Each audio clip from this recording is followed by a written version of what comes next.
The envelope trembled in my hands as I stood in our kitchen, my eyes fixed on the single word printed in red across the top.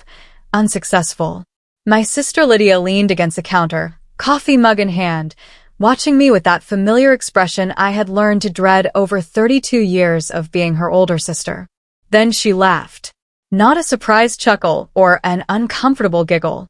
She threw her head back and laughed like I had just told the funniest joke she had ever heard. The sound bounced off the walls of our childhood home where we both still lived with our parents, each echo feeling like a slap across my face. You failed again? Lydia set down her mug with exaggerated care, her voice rising with theatrical disbelief. Evelyn, that's the second time. How do you fail a licensing exam twice? I passed mine on the first try when I was 24.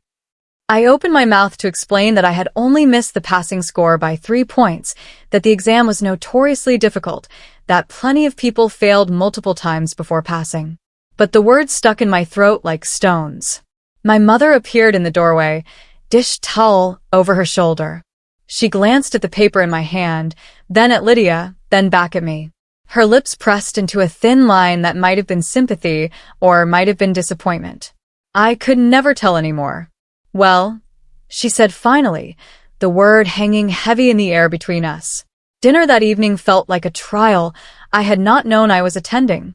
My father carved the roast with mechanical precision while Lydia dominated the conversation, recounting her latest triumph at work where she had been promoted to senior analyst at the investment firm that employed her. My mother made appreciative sounds at all the right moments.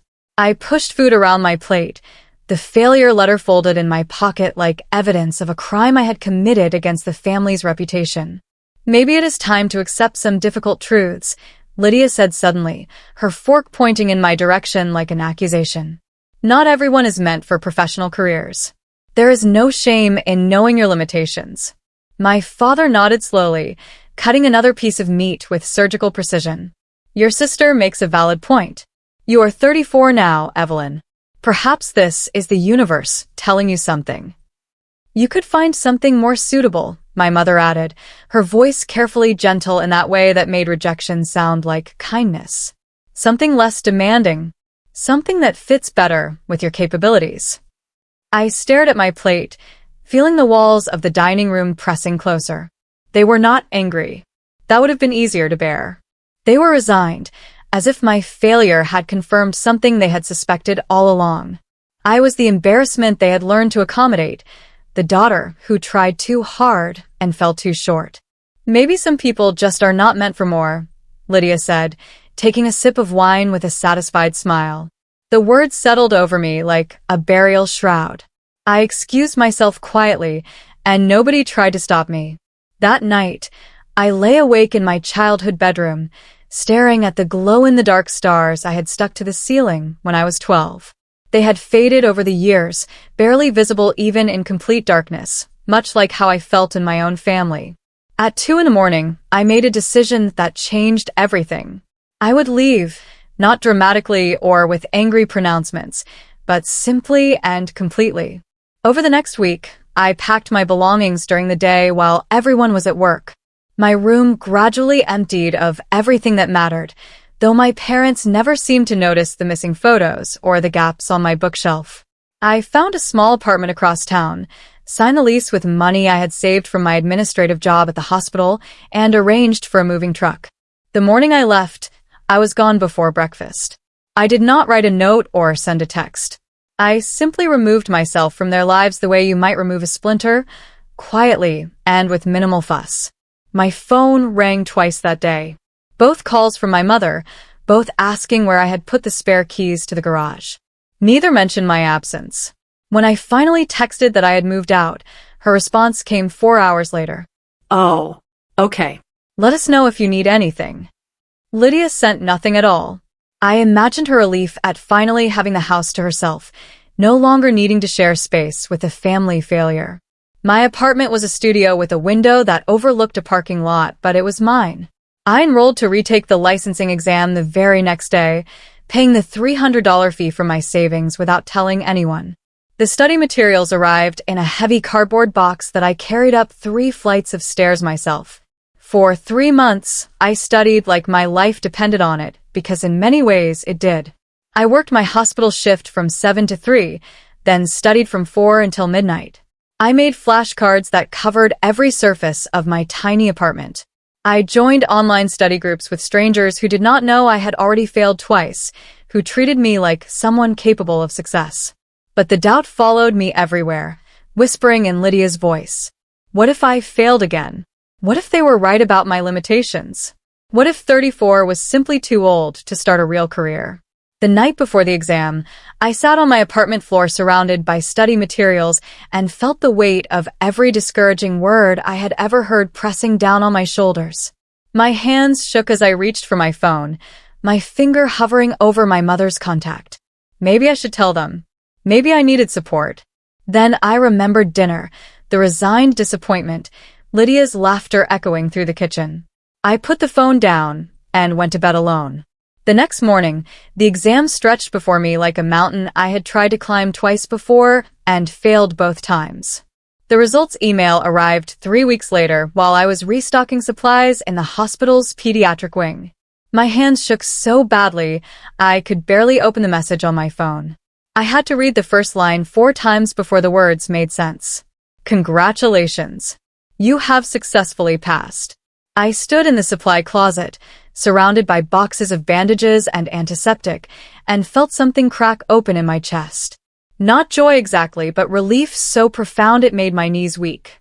I had passed by 6 points, a margin so thin it felt like a miracle, but a pass was a pass.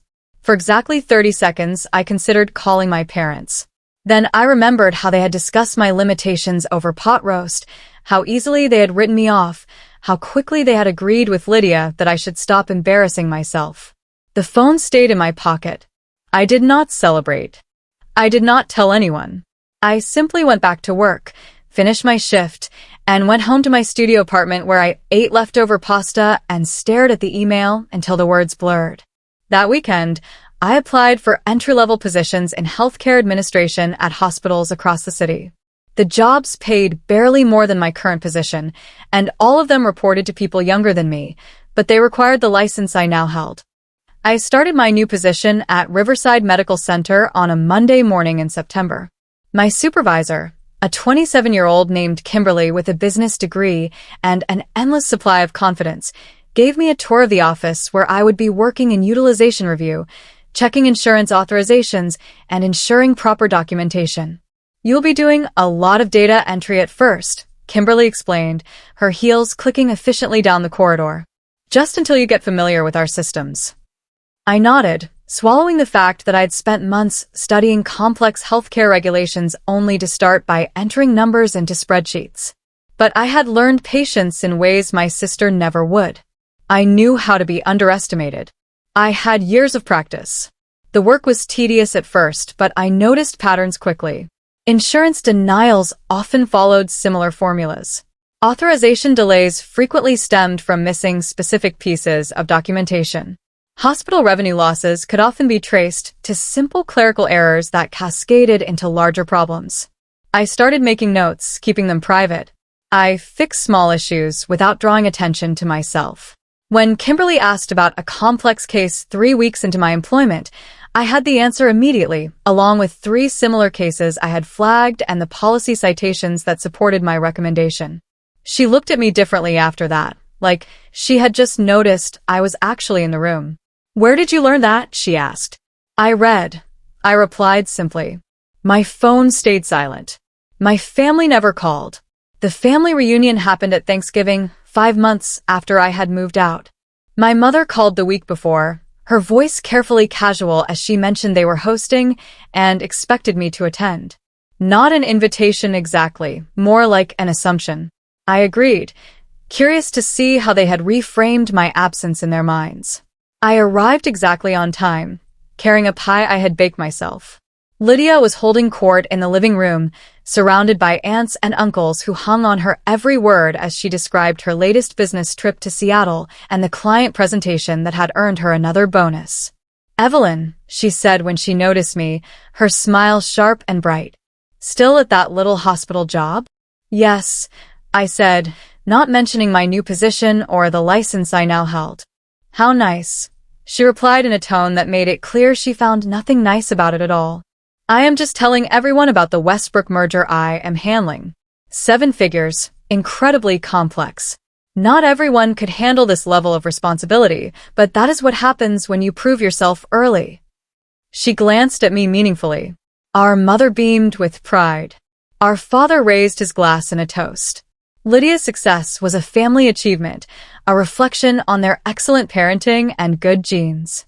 Later, while helping with dishes, I overheard Lydia telling our cousin about a regulatory shortcut her firm was exploiting, something about backdating documents to meet compliance deadlines. Is that legal? Our cousin asked. Legal enough, Lydia laughed. Everyone does it. I said nothing, just filed the information away in the same place I kept all my careful observations. 6 months into my position at Riverside, I was invited to a department meeting I had not expected to attend. The director of utilization management, a sharp woman named Patricia Thornton, wanted input on a new authorization process that was causing delays. The insurance companies are rejecting pre-authorizations at twice the normal rate, Patricia explained, frustration evident in her voice. We are losing revenue and patients are experiencing treatment delays. Anyone have insights? I raised my hand slowly, aware that I was the newest and lowest-ranking person in the room. The denial started increasing right after Blue Cross changed their medical necessity criteria in January. But our forms are still using the old language. If we update our authorization templates to match their new requirements, the approval rate should normalize. The room went quiet. Patricia leaned forward. How do you know that? I compared denial reasons across 3 months of cases and cross-referenced them with the insurance policy updates. I said. The pattern was consistent. 2 weeks later, after implementing my suggested changes, the denial rate dropped by 43%.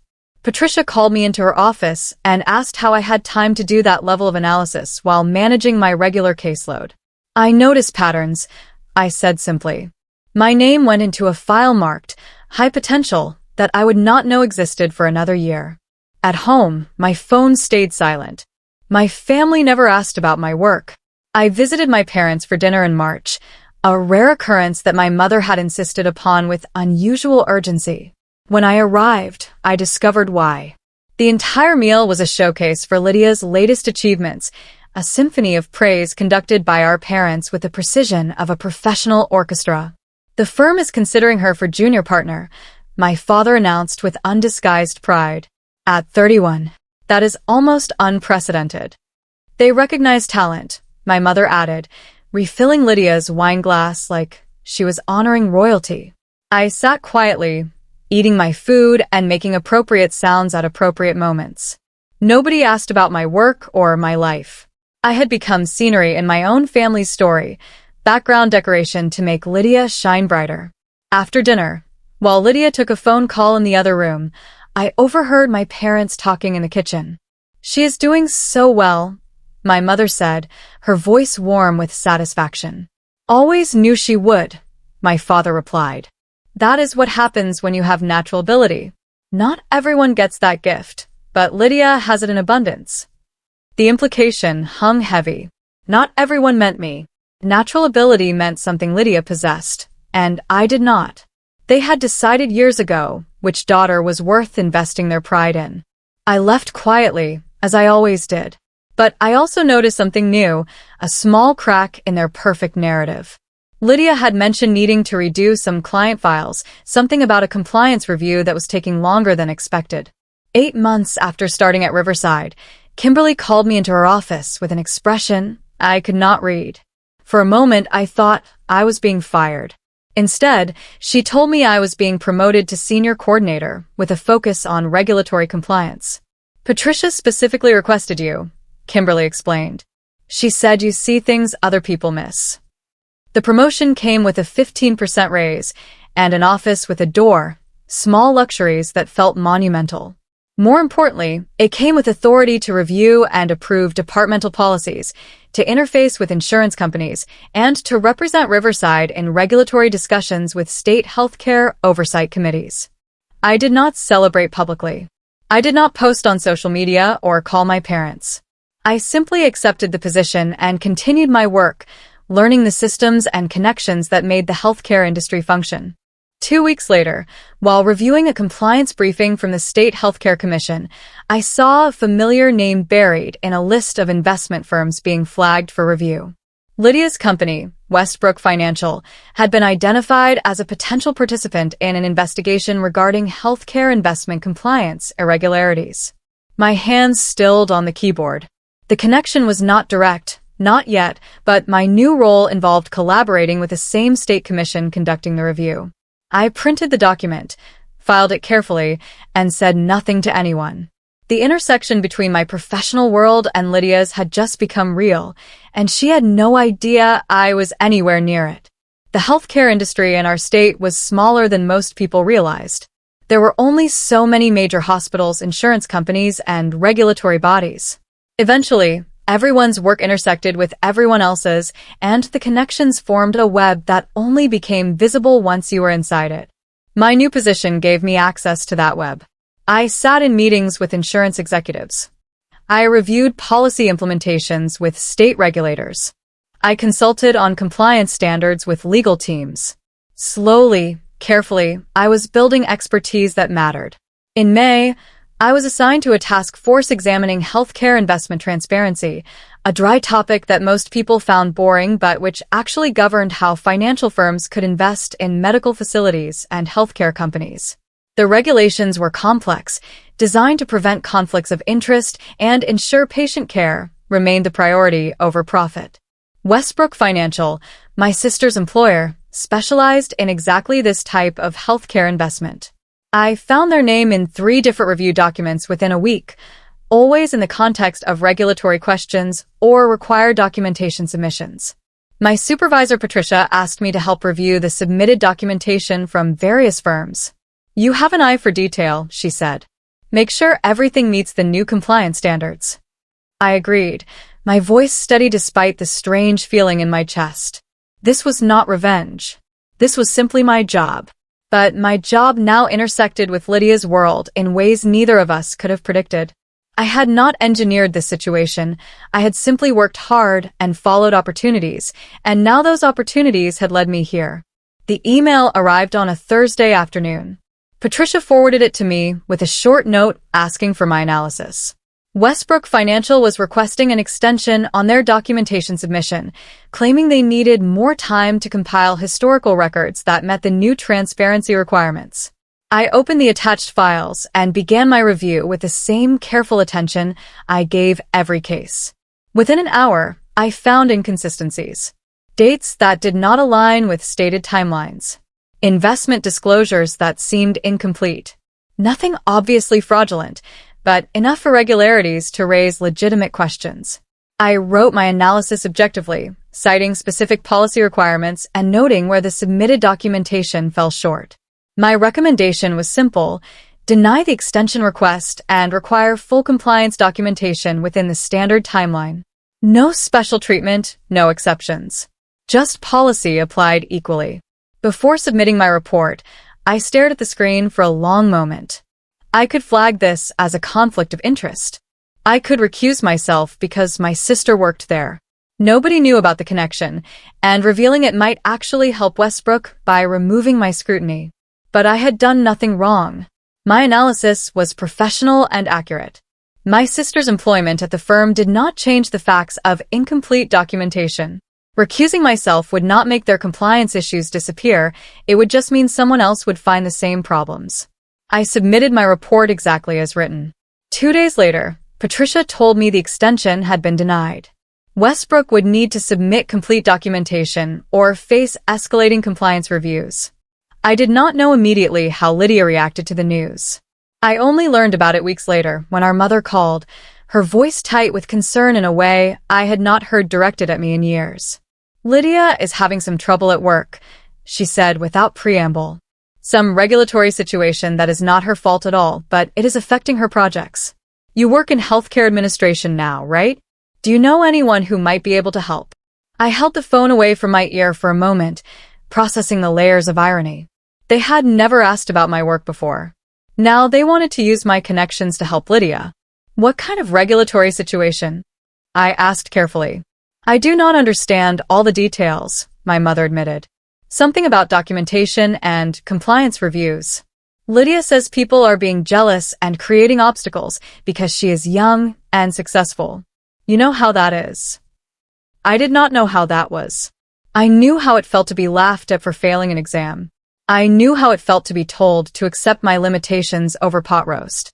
But I did not say any of that. Healthcare compliance is pretty strict, I said instead. If there is a documentation issue, the best solution is usually to provide the required documentation. My mother made a frustrated sound. That is what everyone keeps telling her. But you must know some way to make this easier. I do not think it works like that, Mom. We hung up shortly after. 3 days later, my phone rang again. This time, it was Lydia herself, calling me for the first time since I had moved out over a year ago. Evelyn. Lydia's voice carried a strange cheerfulness that immediately put me on guard. How are you? It has been too long since we talked. Hi, Lydia. I switched the phone to speaker and continued organizing files on my desk. What can I do for you? I heard you are doing well in your hospital job. Administrative work, right? Mom mentioned you might have some regulatory connections. There it was. She had not called to reconnect or apologize or acknowledge my existence as anything other than a potential resource. She needed something, and she assumed I would provide it because that was my role in the family. The one who accommodated, the one who bent, the one who swallowed pride and offered help even when none had been offered to her. I work in utilization review and compliance, I confirmed. Perfect. Look, I am dealing with this ridiculous situation at work where some bureaucrats are creating unnecessary obstacles for a major project. Nothing serious, just paperwork nonsense, but it is slowing things down. I was thinking someone with your background might know how to navigate around these things. Navigate around. Not comply with or resolve properly, but find a shortcut, a workaround, a way to bypass the rules that applied to everyone else. What kind of obstacles? I asked, though I already knew. She explained the compliance review, the documentation requirements, the denied extension. Her version painted Westbrook as a victim of overzealous regulation and herself as a rising star being held back by lesser people who did not understand sophisticated financial instruments. So, I thought maybe you could talk to whoever handles these reviews, explain that we are a reputable firm, put in a good word, help move things along. I let silence stretch between us before responding. I will see what I can do. What I did over the following weeks was exactly what I had been doing all along. My job, thoroughly and without bias. I reviewed Westbrook's eventual documentation submission with the same careful attention I gave every case. I noted deficiencies objectively. I recommended next steps according to policy. But I also did something else. I kept detailed records of every decision, every recommendation, every piece of analysis I provided. I documented my rationale in writing, backed by policy citations and regulatory standards. I created an audit trail that would withstand any scrutiny because I knew scrutiny would eventually come. This was the long game Lydia had never understood. Success was not about shortcuts or connections or special treatment. It was about doing things correctly, consistently over time. It was about building expertise and credibility so thoroughly that your decisions could not be questioned because they were grounded in knowledge and policy rather than personal favor. Lydia had spent her career seeking exceptions, finding angles, working around obstacles rather than through them. She had assumed her natural talent and early success meant rules were flexible suggestions that applied to less capable people. She had built her professional reputation on shortcuts that worked until suddenly they did not. I had spent mine being underestimated, which meant nobody watched me carefully.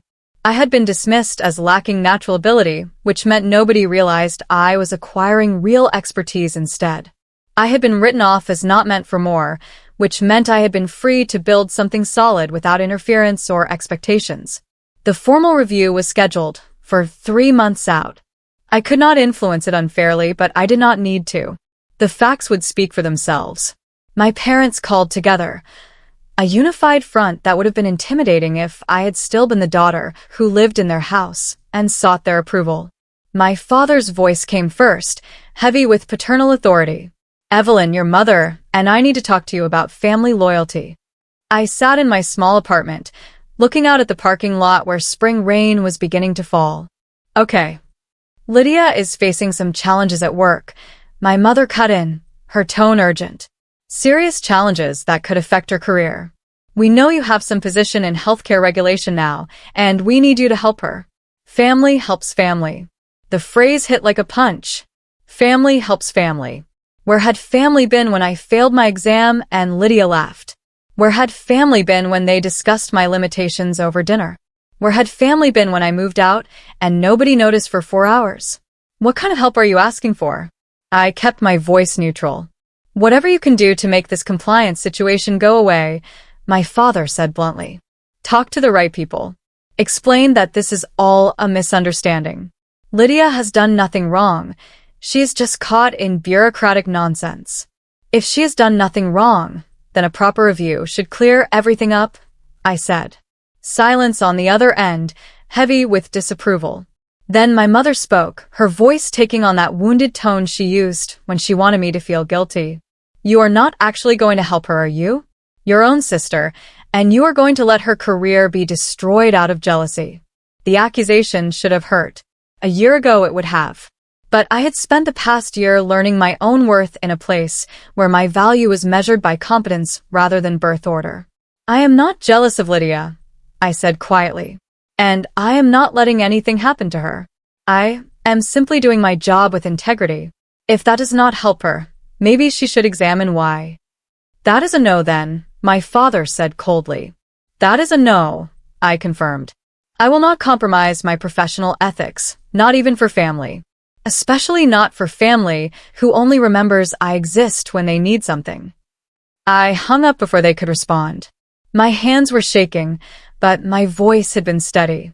3 years ago, I could not have done that. But 3 years ago, I had still been trying to earn love from people who had decided I was not worth loving.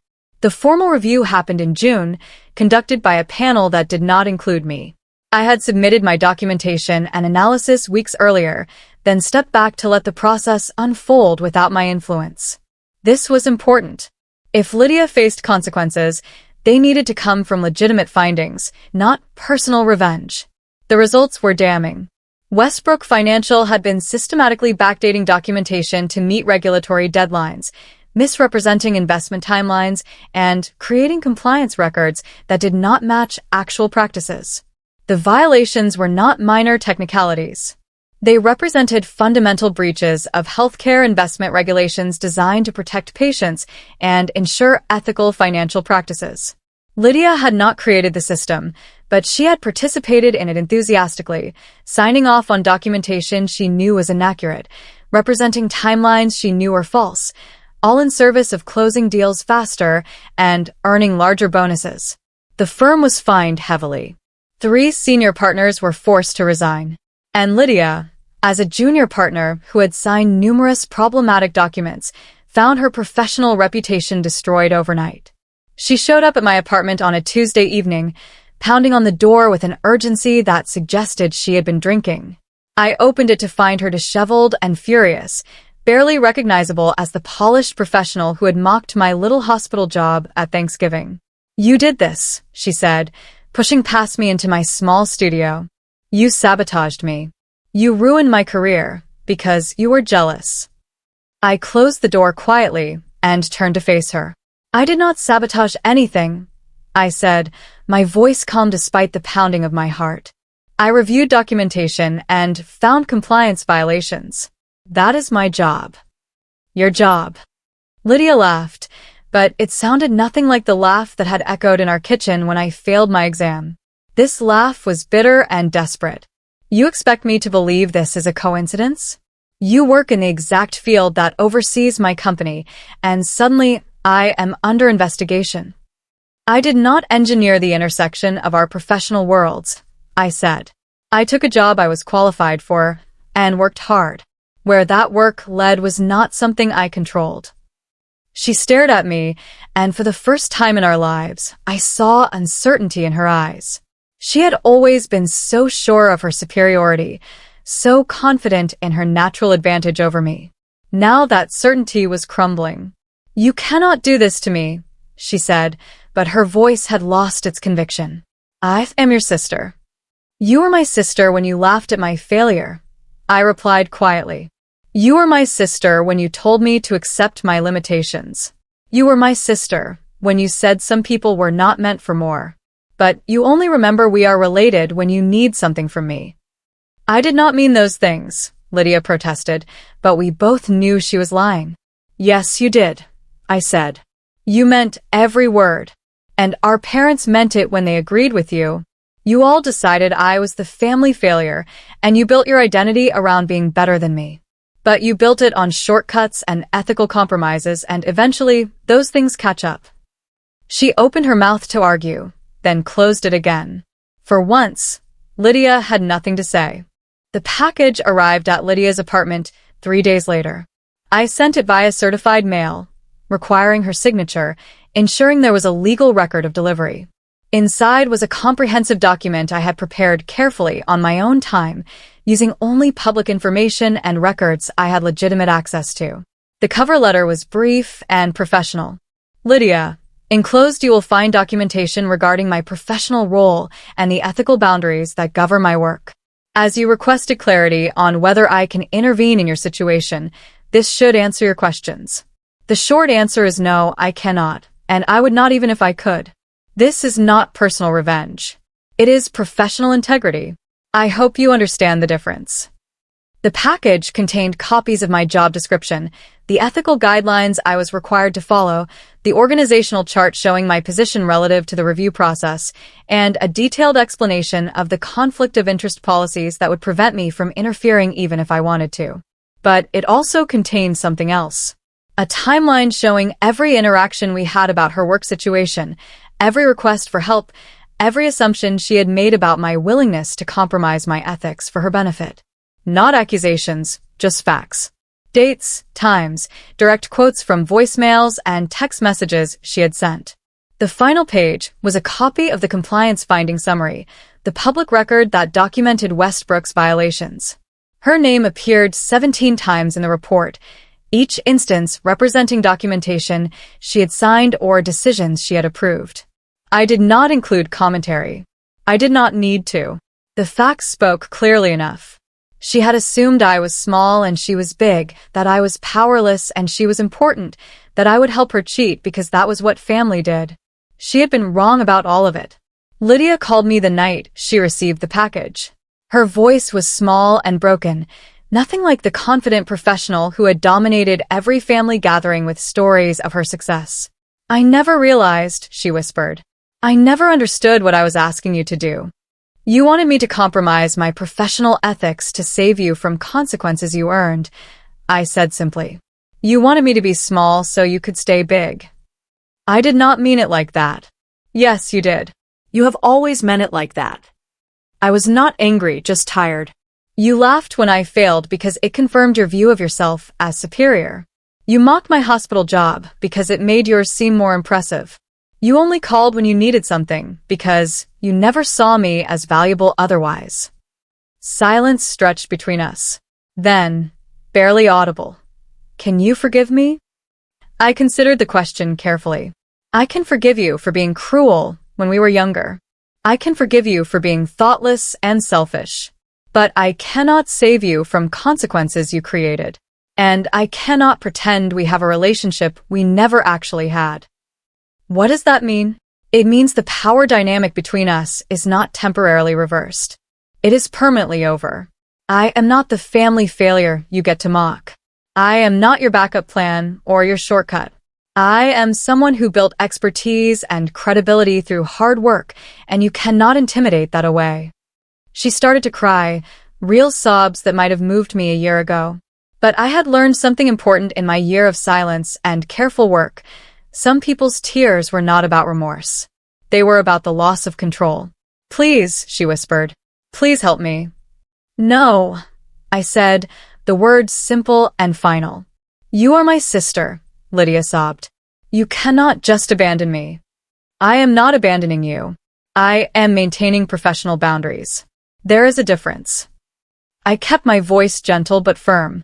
You are facing consequences for choices you made, not punishments I created. The review was legitimate. The findings were accurate.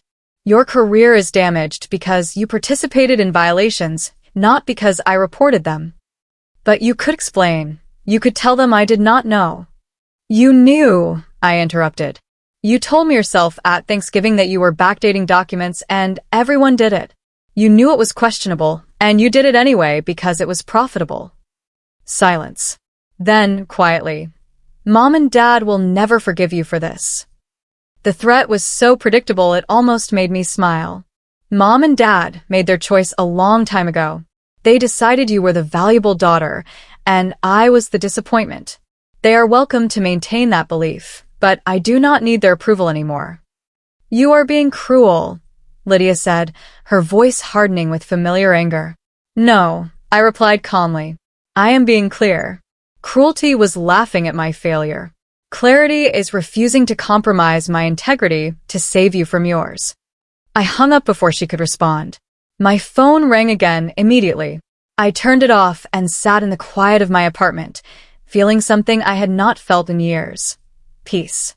Not the peace of victory or revenge, but the peace of knowing my boundaries were solid and my choices were right. My parents arrived at my apartment unannounced on Sunday morning. I opened the door to find them standing in the hallway, their faces tight with anger and disappointment that used to make me fold immediately. But I was not the daughter who lived in their house anymore. We need to talk about what you have done to your sister, my father said without greeting. I stepped aside to let them in, gesturing to the small couch that barely fit two people. They sat stiffly, looking around my studio apartment with barely concealed disapproval at its modest size and simple furnishings. I have not done anything to Lydia, I said, remaining standing. I review documentation as part of my job and found violations. That is not a personal attack. You know exactly what you did, my mother snapped. You had the power to make this go away, and you chose not to help. That is vindictive and petty. What you are asking me to do is unethical and probably illegal, I replied evenly. You want me to use my professional position to interfere with a legitimate compliance review. You want me to risk my career and my integrity to save Lydia from consequences she earned. She is your sister, my father said, as if that explained everything. And where were you when I was your daughter? The question came out harder than I intended, but I did not take it back. Where was family when Lydia laughed at my failure? Where was family when you discussed my limitations like I was not in a room? Where was family when I moved out and nobody noticed? My mother's face flushed. That is not fair. We have always supported you. You have always tolerated me, I corrected. You supported Lydia. You celebrated her success and excused her shortcuts. You decided early on which daughter was worth investing in, and you made that decision clear every day of my life.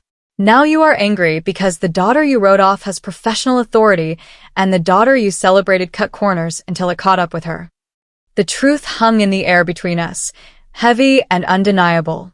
I watched my parents' faces as they realized, perhaps for the first time, that their favoritism had consequences they had not anticipated. Lydia tried one final manipulation in July.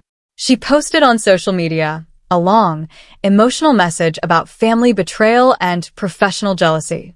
She did not name me directly, but the implications were clear enough that mutual acquaintances started asking questions. The post painted her as a victim of vindictive bureaucracy and jealous siblings who could not handle her success. It portrayed her violations as minor technicalities blown out of proportion by people with personal grudges.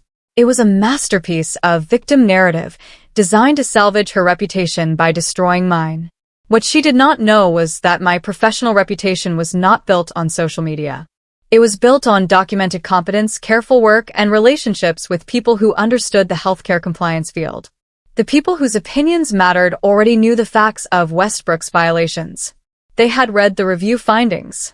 They understood the difference between legitimate compliance work and personal vendettas. The post backfired spectacularly. Former colleagues from Westbrook began commenting, not supporting her narrative but questioning it.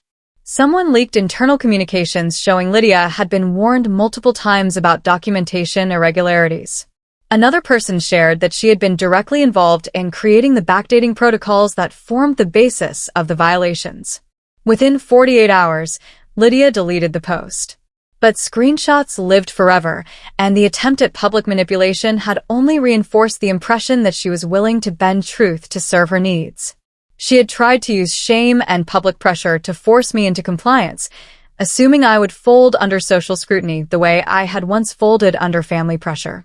She had been wrong. By August, the final consequences had settled into place. Westbrook Financial paid significant fines and underwent mandatory compliance restructuring. Several employees, including Lydia, were let go. Her professional license was suspended pending review, and the career she had built on shortcuts and natural advantage was essentially over. My parents stopped speaking to me entirely. They had made their choice, backing the daughter who aligned with their values and identity.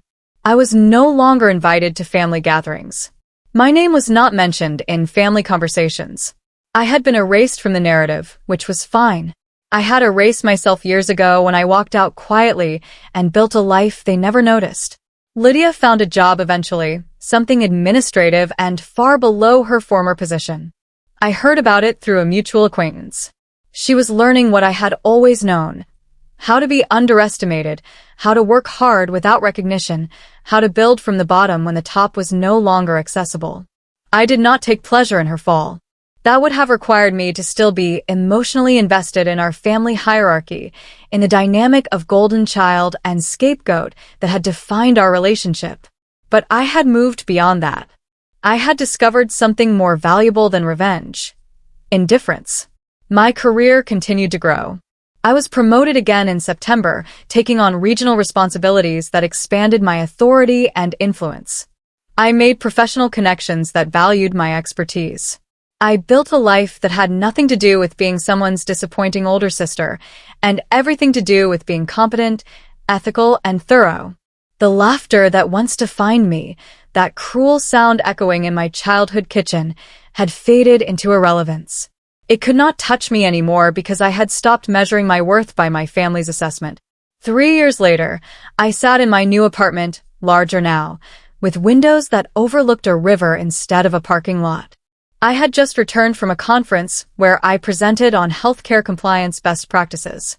My phone held messages from colleagues congratulating me on the presentation, from mentors offering new opportunities, from professional organizations requesting my input on policy development. My family existed somewhere in the background of my life, people I had once known who were no longer relevant to who I had become. Lydia was rebuilding her career slowly. My parents had retired to Florida.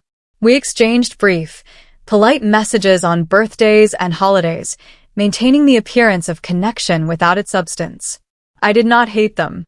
Hate required energy I preferred to spend on things that mattered. I had simply released them from the role of determining my value. They had failed that test years ago when they laughed at my failure and told me to accept my limitations. The licensing exam I had failed so publicly had been the beginning, not the end. It had forced me to make a choice: believe their assessment of my capabilities or prove them wrong quietly and completely. I chose the latter. And in doing so, I discovered that the best revenge was not destroying the people who hurt you. It was becoming someone they could not hurt anymore. I poured a glass of wine and stood by the window, watching the sunset paint the river in shades of gold and orange. The daughter they had written off was gone, replaced by someone they would never really know. Someone who had learned that being underestimated was an advantage if you were patient and thorough enough to use it. The laughter that once echoed in my kitchen had faded into silence.